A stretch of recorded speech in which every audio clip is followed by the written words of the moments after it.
Hey guys, Praxis here, and we'll be playing some Universe Sandbox 2. So, I think I'm just going to be messing around today, and basically on the theme of destruction that I've been recording these videos on lately. I'm going to destroy Earth in a couple of fun ways. So the first one is probably one of the most popular ways, and that is to essentially just drop the moon right into Earth. So let's go ahead and slow down time a little bit so it doesn't drop too quickly. Let's just go ahead and drop it right here next to India. It's gonna land at Africa. You know what? We've done that spot too many times. What country should we destroy? Which continent? Go ahead and go to view. There we go. Let's go right here if I can. I don't think I'm going to be able to because of the time of the year it is. It's probably going to land between Africa and South America. I can't seem to hit the North American, European region. Unless I were to launch it. So let's go ahead and try doing that. Of course, if I launch it, it's going to be launched at a much greater force. So let's slow this down to... Let's go with just 1 kilometer per second rather than 10. And let's just drop it right here in the north. Right on top of Greenland. There we go. So, as time progresses, it'll move faster and faster because, well, Earth's gravitational pull will pull it like faster and faster towards it. So, here we go. So, I don't think this game actually simulates it. No, not that I can tell. But if the moon were to be falling into Earth like this, you could imagine the oceans would be pulled upwards, and there'd be some incredibly high tides before it actually collided.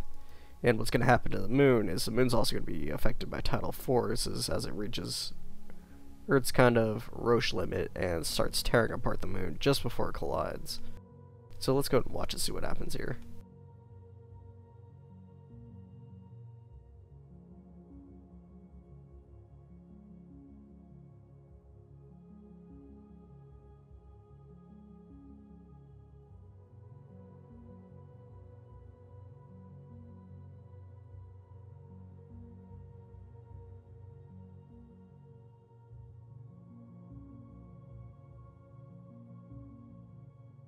Here we go, we have our initial impact.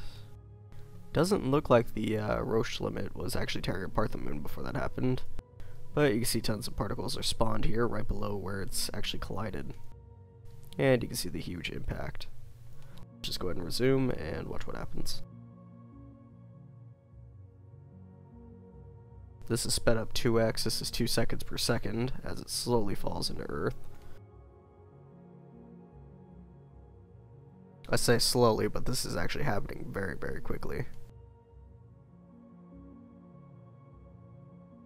And soon, you should start to see the oceans start to evaporate away, and all this green life turn brown.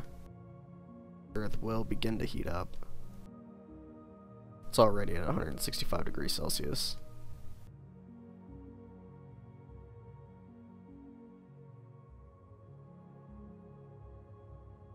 And this should eject some fragments pretty high up into space.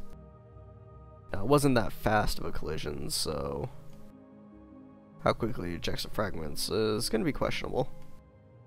It looks like a lot of them are going to fall right back into Earth.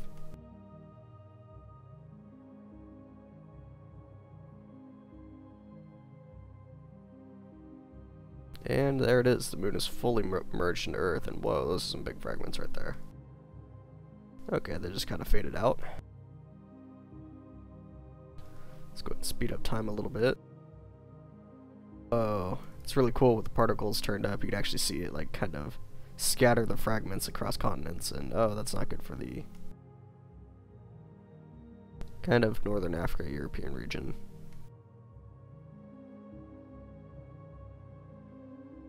You can see it scattered across the ocean in like a crazy shot effect. And Japan's not faring too well. I do believe that's Japan, right? No, that might be the Koreas. Could be wrong. I don't really know that region of the world that well.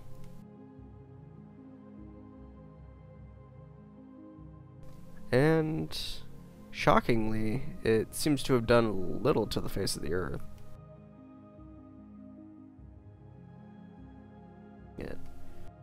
But Earth is heated up to 583 degrees, and you can see the oceans are starting to evaporate away. And if I speed up time here, you'll see them start to fade out. I do have climate enabled, right? That's what's going on.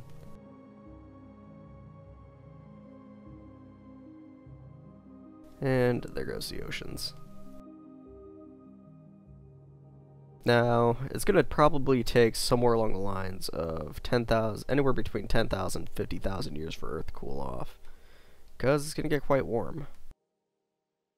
Actually, it's cooling down quite quickly. Normally when you throw the moon or larger bodies at Earth, it takes thousands of years to cool off, but in this case, it only seems it's going to take a couple months. It's probably because it was such a slow collision and not actually a very fast one. And the oceans are actually returning to Earth.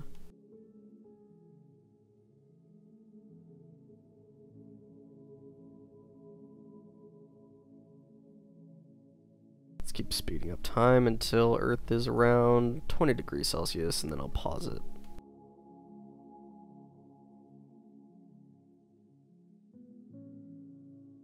Because it will freeze over because we don't have a sun in the simulation. Okay, so here it is. Kind of cooled down. Not enough to really get our poles back. I do still have climate. No, it disabled itself again. There we go. Now the climates are enabled, and you can see a lot of the snow is back. And Earth, for the most part, has recovered. And there's actually no remnant of the collision. Oh, wait. Is there? I think there might be.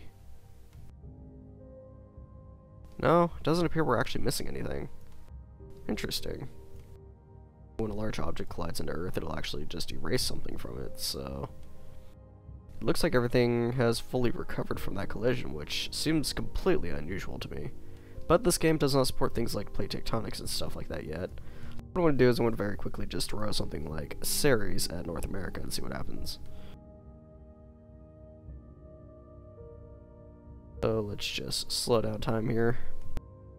And I'm not going to slow it down so much that I can actually watch this collision happen, but I'm curious to see if it makes a giant crater.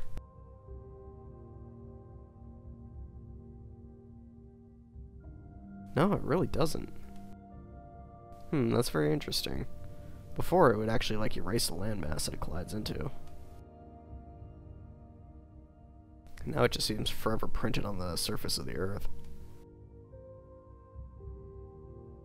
Interesting. I see impact marks. I don't see it actually erasing chunks off of Earth, though. It keeps its land masses. And the cool shockwave effect.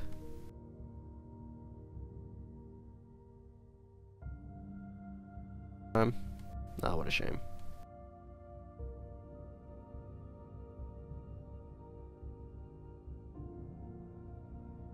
I wonder if it's because of the speed in which these impacts are happening. What if I do set it to a velocity of like 20 kilometers per second? Oh, whoops, that missed. Looks like something's happening here. Now we're actually getting some results. The altitude of the terrain actually seems to be reducing. Let's go ahead and throw it at Greenland again. This time with a lot more velocity. You can see that it much more violently ejected out the matter from Earth.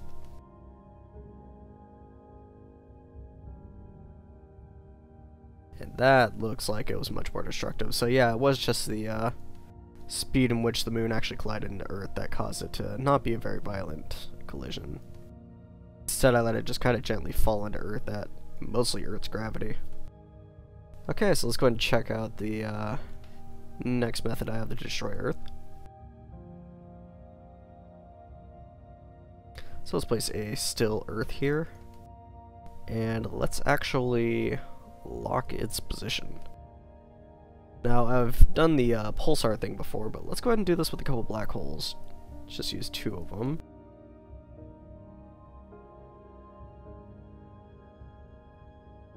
Let's pause the game to ensure it doesn't just fall right in. And let's just drop it at these 10 kilometer marks. And Let's lock... No, let's use some bigger black holes.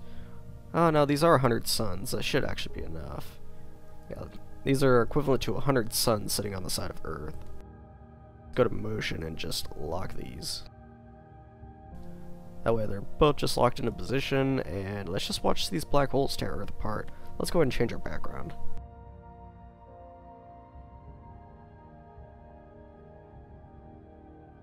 And let's change our view to studio. There we go. Much nicer. Okay, so here we go. Let's just slow down time a little bit to milliseconds. Because this is going to happen very, very quickly. And hit play. Oh, wow. You can see there's a lot of impact marks.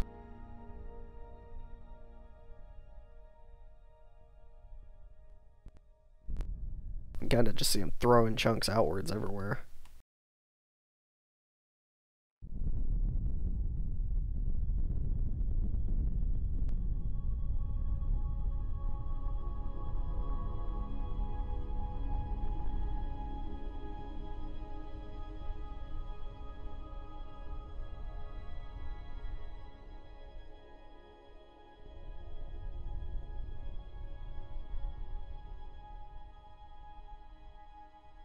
I can't really speed up the simulation because there's just too many particles. Oh, wow.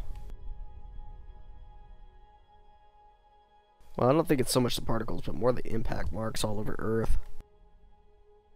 As you can see, it's just violently throwing chunks of Earth back at like different areas of Earth, and it's just turning into a flaming ball right now.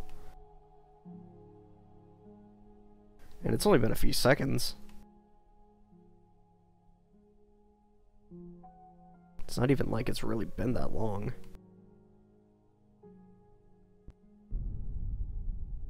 Seems to perform better as long as I stay zoomed out of Earth. If I zoom in, it gets pretty bad. You can see the simulations falling behind. Let me change it to a background that might be a little bit more visible. There we go. You can see a lot of the fragments. Oh, wow. Earth is just being shredded apart, and particles are being ejected out at incredibly high velocities. But we have powers for this. Clear all fragments. And here we go again. One thing I can do is I can reduce the limit on the particles to 1024. Stop it from making so many particles and actually just make larger ones.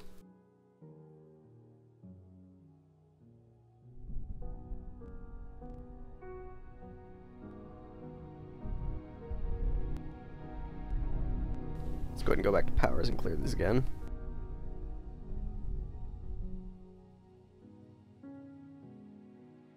And it's continuing to just eject them out very violently.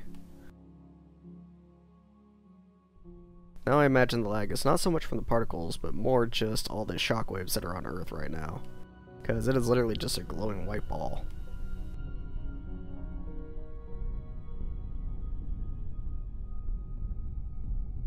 Is there a way I could actually clear those? I don't think so. It would be a good feature to have in the game.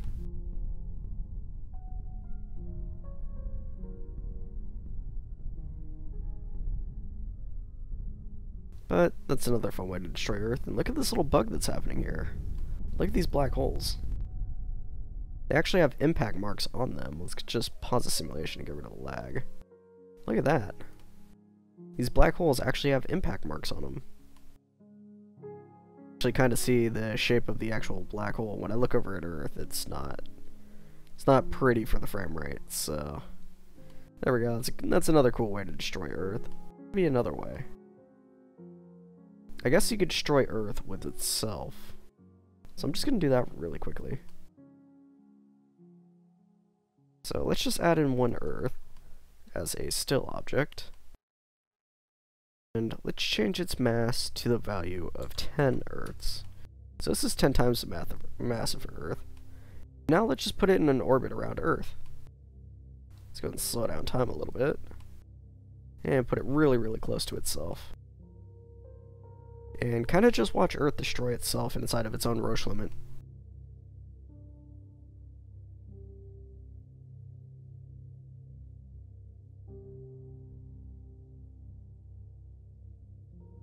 There we go. Look at all those impact marks as this Earth just slowly merges in. I say slowly, but this is actually happening very, very fast and violently.